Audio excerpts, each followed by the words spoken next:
Do you want to be ahead of the game for the latest in arts, music, cuisine, and entertainment across the Middle East's most dynamic capital cities? Al-Monitor is proud to launch our City Pulse newsletters, focused exclusively on local news, starting in Riyadh, Dubai, Istanbul, and Doha. Each week, our on-the-ground writers in these cities cover the latest cultural happenings and trends, so you have everything you need to know for the best local experiences. To subscribe for free, go to almonitor.com, that's al-monitor.com, and sign up on our newsletter page.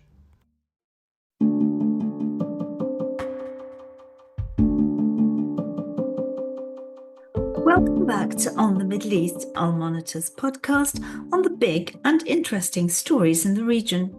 My name is Amran Zaman, and today I'll be looking at the fierce rivalry that's brewing between Turkey and Iran in the wake of the fall of the Assad regime in Syria.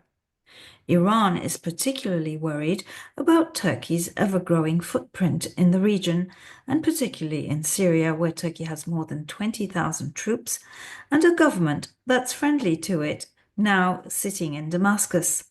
With us here to discuss these developments is Hamidreza Azizi, a fellow at the German Institute for International and Security Affairs in Berlin. Welcome to our program, Hamidreza. Thank you so much for having me. Always a pleasure to be on this podcast. A winner is a big word, but without any doubt, Turkey is currently the most influential actor on the ground in Syria, as you say, with its 20,000 plus troops and a somewhat friendly government sitting in Damascus, certainly one that it knows very intimately, but a relationship that was conducted through its intelligence services rather than a political relationship in the classical sense that it conducted, for example, with the Syrian opposition that was based out of Turkey. So explain to me why Iran is unsettled by Turkey's growing influence in Syria, because, Israel is too. So that kind of places Iran and Israel in a oddly similar position, but for different reasons. Yeah, absolutely. This is one of the very interesting cases of Middle Eastern dynamics where at least the threat perceptions of Iran and Israel somehow align. And of course, each of them has different reasons for this, but in the end, what happened in Syria is going to have kind of broader ramifications for both Iran and Israel. As far as Iran is concerned, what happened in Syria, kind of the loss of a friendly regime and the friendly president, or at least sort of a friendly president, because more recently they have been more kind of open about where and how Assad was not in line with Iranian interests and the broader interests of the Axis of Resistance. But still, I see it mostly as a kind of justification of defeat rather than the actual kind of way of strategic thinking. But for Iran, it wasn't just a friendly regime, as I said, being replaced by a pro-Turkey regime and the kind of that part of the Iranian regional influence be disrupted. If we look at the developments of the past 4 or 5 years, I would say following the Karabakh War in 2020, and then the total retaking of Nagorno-Karabakh by Azerbaijan, and at the same time, also the developments unfolding in other fronts, partly in Iraq, more recently, again in Syria, we see some sort of interconnection between these two regions, which neighbor both Iran and Turkey. So the dynamics of the Turkish-Iranian rivalry in these two regions were sort of different.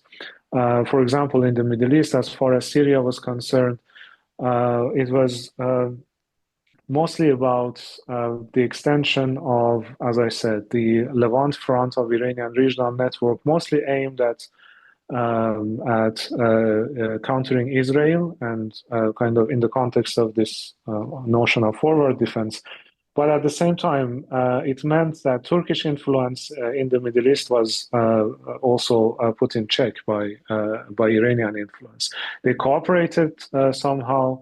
They managed their differences through the Astana format, but they remained rival. But now, what the Iranian leaders see when they look at the developments, as I said, in the past 5 years, they see Turkish influence first on the rise in the South Caucasus, the changing regional dynamics there, Russian influence, or Russia's dominance, better to say, in the regional order diminishing, Turkey ascending, and now in the Middle East also, after the fall of Assad, Turkey sees kind of the opportunity actually to implement some ambitious projects like the Hejaz Railway, for example, as they speak about connecting Saudi Arabia to through Turkey to Europe. More important than that, the extension of the middle corridor of China's Belt and Road Initiative, and also, the way it can help again potentially promote or help Turkey proceed with the notion of becoming an energy hub through Qatar. Could you The kind of unpack that a pipeline. bit for our audience, Hamidreza, because not Yeah, everyone sure. knows what the middle corridor is. Yeah, absolutely.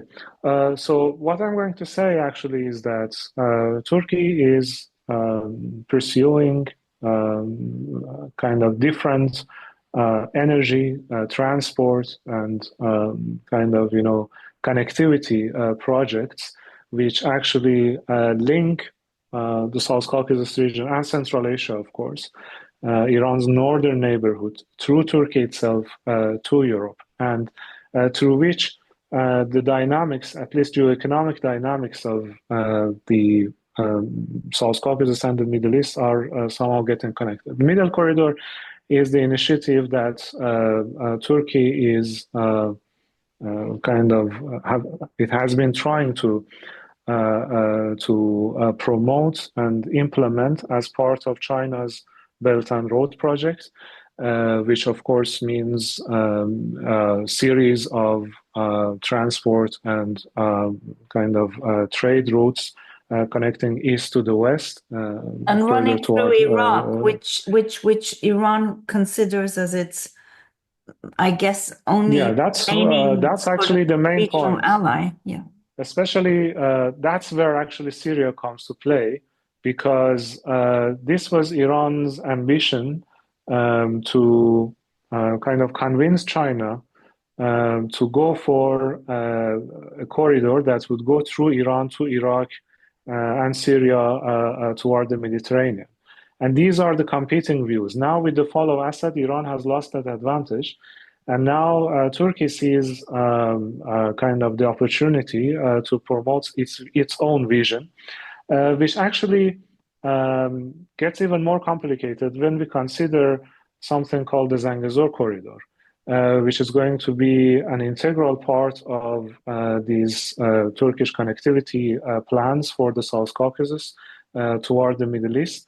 The Zangezur corridor is going to actually, this is part of the post-war arrangements between Armenia and Azerbaijan.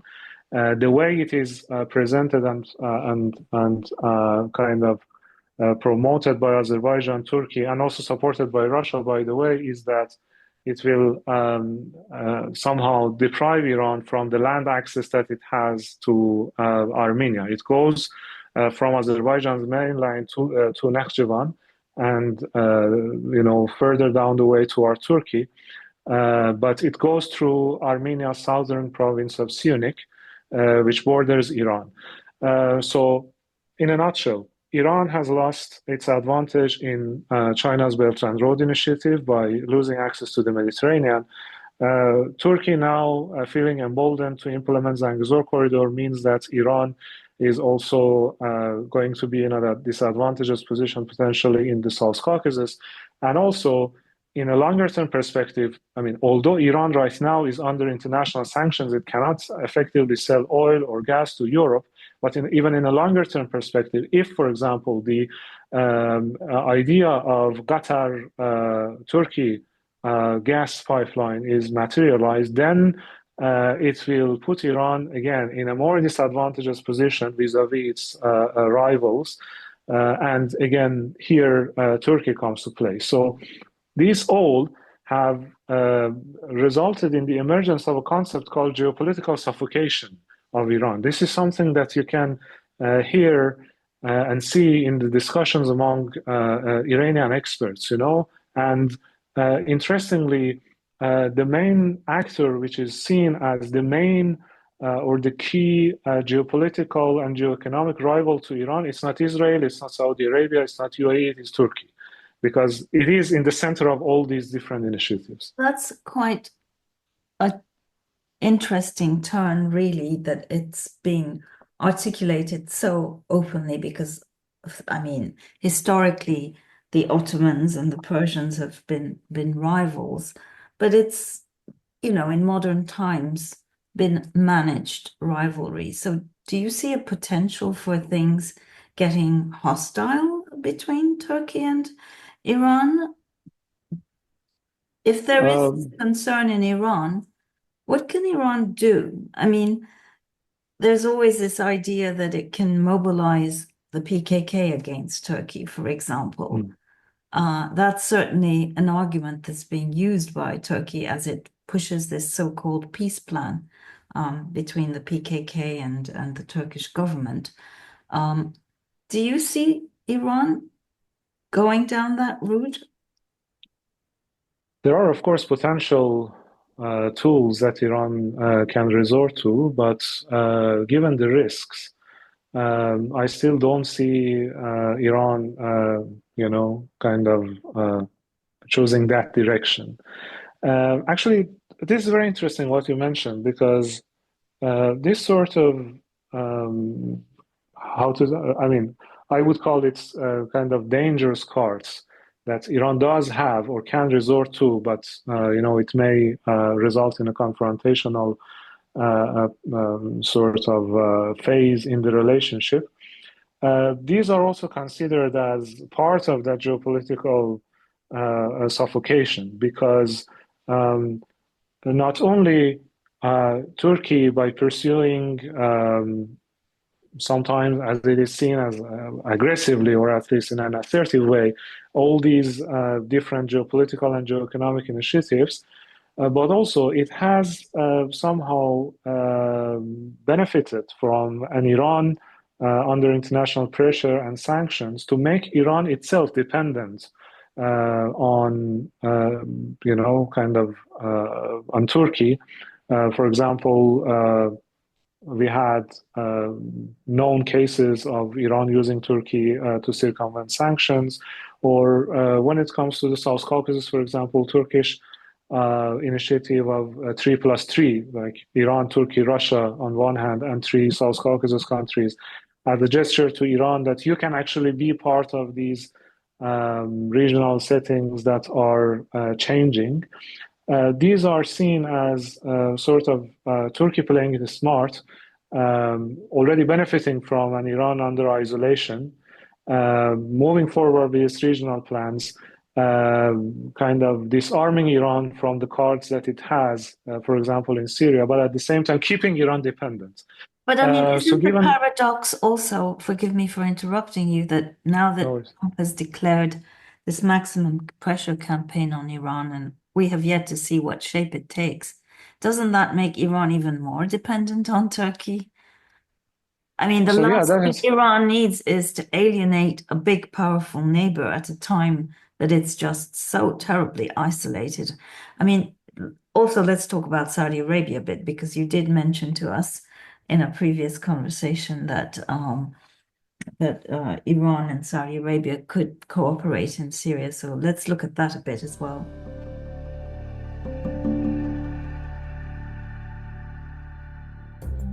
Today's transformation of the Middle East is at the center of global geopolitics. Whether you're an analyst, diplomat, executive, or academic, you need the best reporting and analysis to understand what's really happening on the ground and what it means for the world. Al-Monitor is the award-winning independent leader in Middle East news. From Riyadh to Beirut, Abu Dhabi to Doha, and Baghdad to Tehran, our team of over 100 expert journalists report daily on the top stories driving the regional trends. Download our mobile app and subscribe to Al-Monitor to follow what leaders and decision makers are reading every day. Go to almonitor.com, that's AL-MONITOR.com, and use promo code POD25, POD25 for a discount. Yeah, that's absolutely true. And the thing is that, if you want to frame it in a kind of more concise way, we could say we have an Iran whose threat perception has been on the rise like never before as a result of all these kind of Turkish-led or Turkish-initiated or at least Turkish-related developments in its neighborhood. But at the same time, an Iran which is under immense pressure and gets more and more dependent on Turkey itself. So this has become a very odd situation where Iran doesn't have, actual cards to play. You mentioned, for example, the PKK issue. So that was one of the ideas that were discussed among some circles right after the fall of Assad, that one of the things that Iran can do in order to revive at least part of its influence in post-Assad Syria is to reach out to SDF, YPG in Syria. And there were reports, I didn't see any official confirmation, but reports about the commander of the IRGC Quds Force, Ismail Ghani, meeting with Mazloum Abdi in Soleimaniye. So there were steps in that direction. But what came out eventually after all these steps that, by the way, triggered the reaction by Hakan Fidan, the Turkish foreign minister, who warned Iran not to cooperate with Turkey's enemies. What came out was a meeting between the Secretary of Iran's Supreme National Security Council, Ahmadian, with his Turkish counterpart, and the both sides basically in a friendly manner, or what at least seemed to the outside world as a kind of friendly way, trying to solve their dispute, also discussing the potential avenues for cooperation against terrorism, etc., etc. So this is an Iran which feels the pressure, but at the same time needs to manage this rivalry. What it means is that this is very important, and here we can actually shift the discussion towards Saudi Arabia.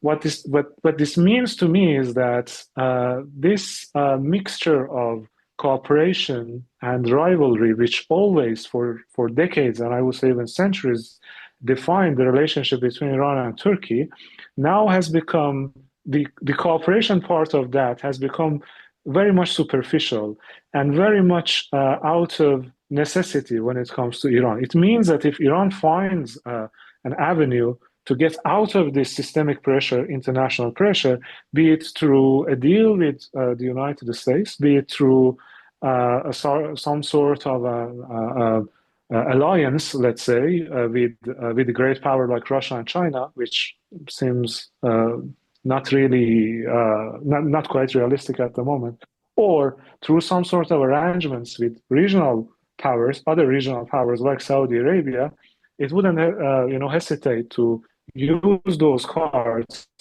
in order to once again reshuffle the dynamics and create a counterbalance against Turkey. So here, the importance of the rapprochement that Iran started with Saudi Arabia becomes even more prominent, in the sense that some people in Iran are already speaking of or basically calling for Tehran to form some sort of a coalition with the Arab states of the Persian Gulf, especially Saudi Arabia and the UAE, who are also sort of concerned about growing Turkish regional influence as a countermeasure against Turkey. Because again, the biggest concern is that this situation of Turkey on the rise, Iran on the defensive, and Iran dependent on Turkey creates a situation where if Turkey decides, for example, to implement projects like the Zangezur corridor eventually, despite Iran's objections, or if it wants to get to give full support to Azerbaijan in its confrontation with Armenia, Iran will have no cards at all to play, and this would endanger its national security, like directly. So some people even speak of this threat being more imminent and more real than the kind of mostly ideologically oriented confrontation with Israel. That's the extent of threats that is felt, at least in some circles within Iran. And is it shared by Khamenei and Pezeshkian? I don't think so. I still don't see a sign. I mean, the need for the geopolitical and geoeconomic diversification, of course, is felt. But I see this concern mostly among some security and military circles who are as I said, calling for some rethinking of Iran's regional policy, with more attention being paid toward the role of Turkey. Again, it doesn't mean that the two sides are necessarily heading towards a conflict, but if the current pace of development persists, and we shouldn't forget that in a year, or if I'm not mistaken, even less than that, we have elections in Iraq, which can give actually Turkey another advantage if Sunni factions and basically pro Ankara or pro Turkey Sunni factions get the upper hand. So this trend can be, what happened in the South Caucasus, what happened in Syria, can actually repeat itself in Iraq, even in Lebanon, for example, through potential Turkish aid for reconstruction, etc., etc. So in that sense, it can eventually lead to a more securitized and kind of confrontational relationship between the sides, I would say. In the meantime, of course, we know that Hakan Fidan, the foreign minister, spoke to Arakci over the weekend, and at the same time, the head of intelligence, Mit Ibrahim Kalın, I believe, was in Iran, right? Meeting with Ali Akbar Ahmadian, the secretary. Yeah, that was the meeting that I mentioned, of course. Yeah, National Security Council, a recent meeting. So there is an effort, obviously, to keep relations on an even keel, but it seems to me if that Turkey does get the PKK to, call off the war, that again takes another lever out of Iran's hands, makes it tougher for Iran. On that note, I guess I will let you go because I know how very busy you are, Hamidreza. So thank you so much for taking the time to speak to me today. And thank you very much. It was a pleasure. And good luck writing that very important book that you're working on, and all the other very, very brilliant work that you do. Thank you. Thank you so much. And this brings us to the end of this week's episode of On the Middle East. I hope you enjoyed my conversation with Hamidreza. I always do. And for more in-depth reporting on the Middle East, do go to our website, www.al-monitor.com. Thank you and goodbye.